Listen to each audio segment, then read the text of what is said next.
pentru timișoreni. Încă un atac foarte bun al ieșenilor. Șut pe poartă și cred că a fost un hands acolo. Ram Strauss cu o intervenție excepțională, chiar dacă jocul fusese oprit.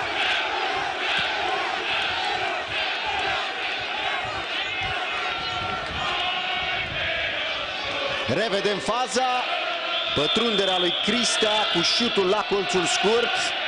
Bele cred că este cel care face hands, apoi Golubovici îi trimite din nou lui Bele. Offside. Offside, nu hands. Offside. Aici se duce însă spre colțul terenului, totuși reușește centrarea. Strauss lovit acolo de Golubovici.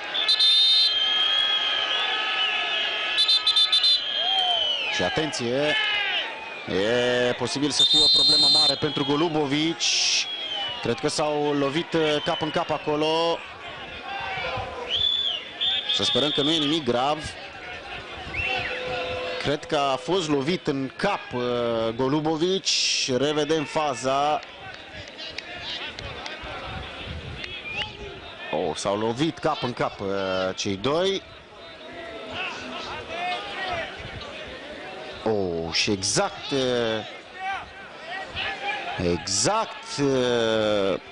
pe reluare, exact când a băgat capul, când a vrut să bage capul în minge Golubovici, atunci se ciocnește cu Strauss.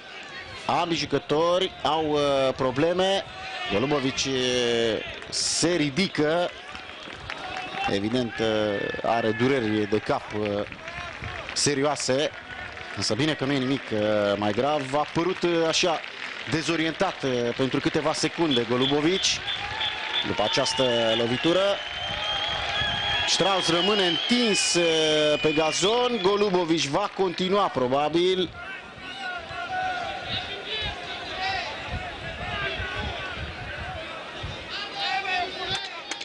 În plin se lovesc cei doi. Pentru Vasile Gheorghe, Golubovici, Gheorghe! Dacă nici de acolo, atunci de unde?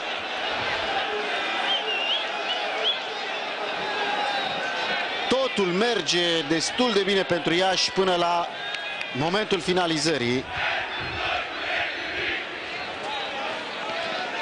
Bună pasa lui Bojan Golubovici.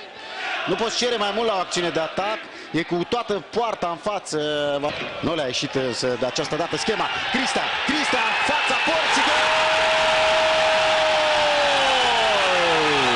Iașul! În minutul 75 vine golul dezlănțuirii pentru ieșeni.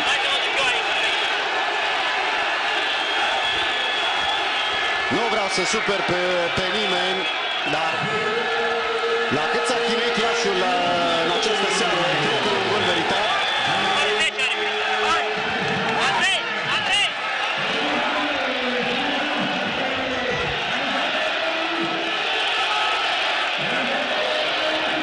În sfârșit, o fază în care Iașul trimite mingea mai bine. Revedem faza.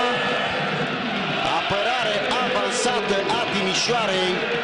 Crista profită din plin de acest lucru. Baza lui Golubovici, al patrulea asist al bosniacului în acest sezon. Acum echipa lui Florin Marin. Acum se inversează rolurile, iar Timișoara va forța. Trece aici Popescu! Gol! Ce gol reușește Popescu! Reacție imediată. Ce gol! Ce șut năpraznic! După doar 2 minute, Timișoara restabilește egalitatea. Deznădăjduit Nicolo Napoli Echipa s-a atacat timp de 75 de minute, 76 de minute. La primul pas făcut înapoi, Iașiul primește gol. Șut fără nicio șansă pentru Grahovac, sub transversală.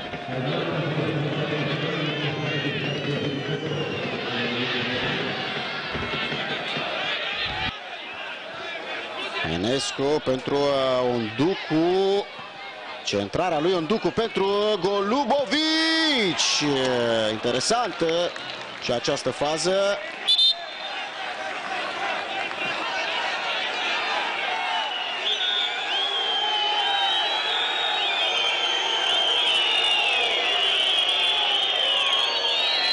Revedem șutul lui. Cedează inițiativa Timișoara. Voicu cu centrarea, Țigărașul prinde mingea pe piciorul stâng. Arată siguranță aici însă Strauss.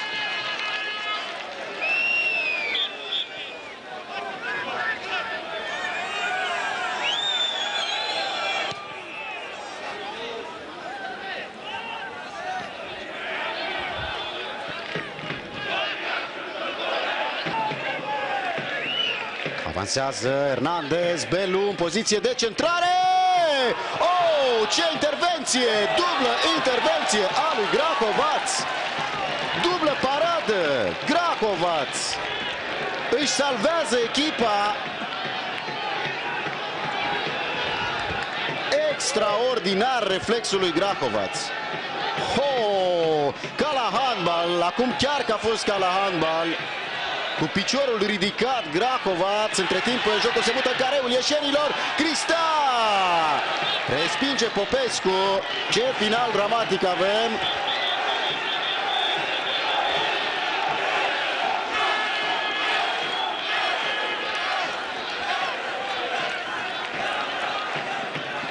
Nu cred că mai avea cum să... Mingea respinsă apoi de Belu, retrimisă în față, se luptă acolo Crista, câștigă prin planul, minge scoasă pentru centrare! Oh! Ar fi fost un gol absolut fantastic. Centrare superbă. A început din nou să ningă. O degajare a lui Melinte direct în afara terenului.